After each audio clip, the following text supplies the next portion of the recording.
warahmatullahi wabarakatuh.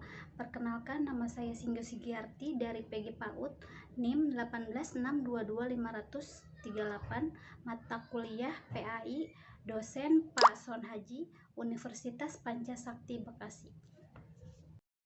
Bismillahirrahmanirrahim. Di sini saya akan menerangkan tentang ma'rifatul insan. Ma'rifatul insan dapat diartikan yaitu dengan mengenali diri sendiri. Secara istilah, ma'rifatul insan sendiri merupakan suatu proses mengenali dan memahami penciptaan manusia oleh Allah Subhanahu wa Ta'ala, yang mana manusia merupakan makhluk yang paling sempurna di antara makhluk lainnya. Manusia mulanya tidak ada, tidak berwujud, tidak terbentuk, bukan apa-apa. Atas kudrat irodatnya Allah, manusia dapat diciptakan. Adanya manusia di dunia ini hanya atas dasar kehendak Allah Subhanahu wa Ta'ala, dan manusia seharusnya hidup sesuai fungsi dan tujuan penciptanya. Dasar-dasar manusia yaitu terbentuk dari tanah liat, saripati air yang hina, ruh yang ditiupkan oleh Allah Subhanahu wa Ta'ala. Ma'rifatullah adalah upaya manusia untuk mengenal Allah. Ibnu Qayyim yang mengatakan bahwa semakin tinggi ma'rifat kita kepada Allah, semakin tinggi ketaatan kita kepada Allah. Semakin menghambakan diri yang bersifat insan, ma'rifatullah hanya bisa kita lakukan dengan menggabungkan panca indera, akal, dan hati. Dengan ma'rifatullah, hidup menjadi tenang, ringan, bahagia. Sebaliknya, jika kita jauh dari Allah Subhanahu wa Ta'ala, hidup kita akan terasa berat, sempit, sengsara, tenggelam dalam lumpur dosa, dan terus-menerus hidup dalam rentang waktu dan ruang kehinaan. Ma'rifatul Rasul adalah membincangkan bagaimana kita mengenal Rasul, apa yang perlu kita kenal dari Rasul, dan bagaimana pula kita mengamalkan Islam melalui petunjuk Rasul, dan yang lebih penting adalah kita mengetahui, memahami, dan dapat mengamalkan sunnah Nabi dan menjalankan ibadah dengan baik. Dengan mengenal Rasul, membantu kita untuk mengetahui keberadaan Allah Subhanahu wa Ta'ala sebagai Sang Pencipta, mengetahui bagaimana tata cara beribadah kepada Allah, dan menjalankan perintahnya dan menjauhi larangannya. Di sini saya akan membacakan Asmaul Husna atau nama-nama Allah yang berjumlah 99.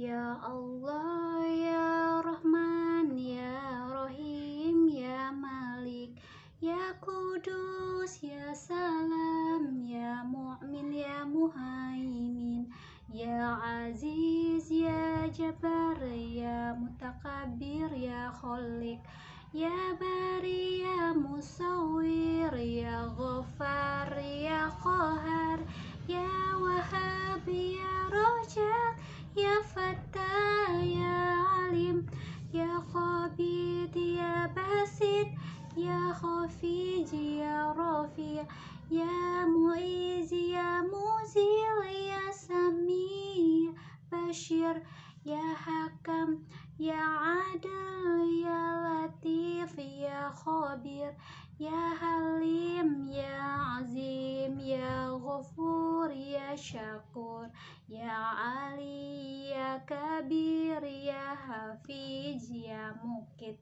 ya Hasib, ya Jalil, ya Karim, ya Raqib, ya Mujib, ya Wasi, ya Hakim, ya Wadud, ya Majid, ya Ba'is, ya Syahid, ya Haq, ya Wakil, ya Qawi, ya Matin, ya Wali, ya Hamid, ya Musi, ya Mubdi, ya Mu'id, ya Muhyi, ya Mu'mit, ya Hayyu, ya Qayyum, ya Wajid, ya Majid, ya Wahid, ya Ahad, ya Somad, ya Qadir, ya Muqtadir, ya Muqaddim, ya Muakhir, ya Awal, ya Akhir, ya Zahir, ya Batin, ya Wali, ya Muta'ali, ya Baru, ya Tawwab,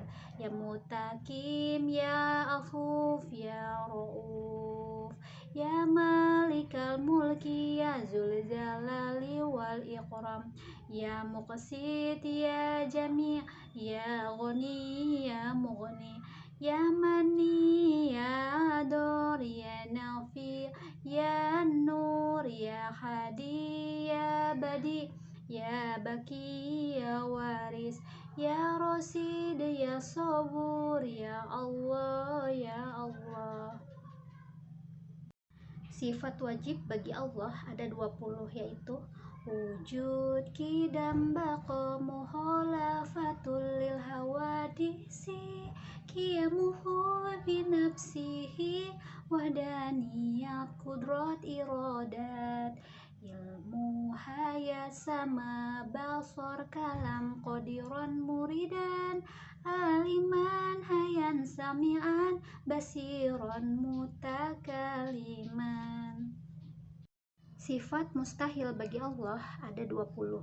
Yang pertama Adam, yang kedua hudus, yang ketiga fana, yang keempat mumasalatu lil hawadisi, yang kelima qiyamuhu bi ghairihi, yang keenam ta'adu, yang ketujuh ajnun, yang kedelapan karahah, yang kesembilan jahlun, yang kesepuluh mautun, yang kesebelas samamun, yang ke-12 umyun, yang ke-13 bukmun, yang ke-14 khuhu azian, yang ke-15 kunuhu karihan, yang ke-16 kunuhu zakhilun, yang ke-17 kunuhu maitan, yang ke-18 kunuhu asama, yang ke-9 kunuhu amma, yang ke-20 kunuhu abkama.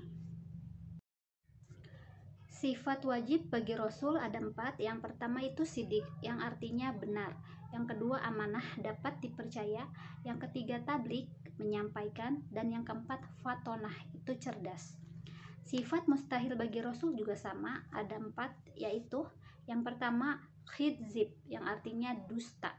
Yang kedua hianah, yang artinya berkhianat. Yang ketiga hitman, yang artinya mustahil atau menyembunyikan kebenaran. Yang kelima baladah, yang artinya bodoh.